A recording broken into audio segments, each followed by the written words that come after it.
swear, the first few episodes are always so boring. They are the hardest to get through. Please, can we just send in some bombshells so that we don't have to watch like 30-minute truth or dare games where people have just met for the first time and they have to awkwardly like snog each other's faces off. Anyway, let's start with Scott and Sean. I stand on every single thing I said yesterday because nobody on the internet can bully me out of my opinion, okay? I wasn't mad to see Scott. I do think he's going to be a good, entertaining Islander. I did absolutely despise watching Joey and Sean on their season to the point where I didn't even want to watch it. I really did think they were probably the moistest duo we have ever had, like in the history of UK reality TV. But I do not think that what Scott did is justice for Mimi. The way that Scott came for Sean, it was giving performative, right? It seems to me like before he went into the villa, he knew how everybody felt about Sean. So he made it like his first mission as soon as he steps foot in the villa to get onto him because he feels like that's what we are going to like. My problem is, if this is about Mimi and this is about like getting justice for Mimi, then we would want Sean to walk away and kind of reflect and change his behaviour. That isn't going to happen. Now Sean's just walked away. He sees himself as the victim, like he was attacked by Scott, and all of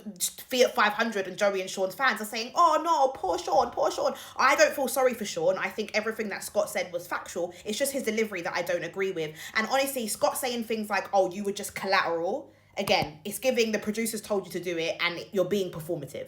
Speaking of performative, the way that he was flirting with them both, using the same line about their eyes, I think the good thing is that these two are developing a really good friendship, which I'm absolutely here for. And I think that they can both kind of see through the games. I definitely prefer Leanne and Scott. I feel like they have more chemistry, but it's very hard to know if he's genuinely into her or if he's just trying to like impress Twitter and kind of give the people what they want. I don't know how to explain it. I think the red flag for me was even Whitney saying to him, oh, you're into Leanne, like she's not your type. And I thought, yeah, that's what I thought, performative. I think the producers have like pre-placed Jess and Tommy together, like that's what they want. But I think that Ciaran and Jess are way more better suited, like they're closer in age, and I guess Ciaran is less likely to give her the ick, with all due respect. And when Tommy was having his conversation with Sean, it basically just reinforced everything I was saying yesterday. When he was like, oh, Jess is downplaying the messages, or Jess is downplaying how much we've spoken, that is the only reason that he was sharing the context of their messages. He was basically talking to us, the public. Guys, Jess asked me for a lift. Jess asked if I would pick her up. It's kind of like, it's not intentionally to embarrass her,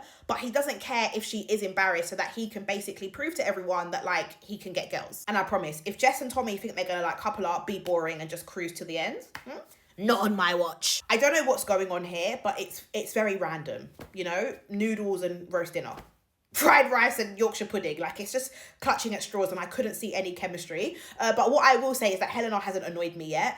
It's just giving that she really is just... she really is just in the villa for like redemption and laughs. Yeah, with these two couples, nothing is happening. Okay, absolutely nothing.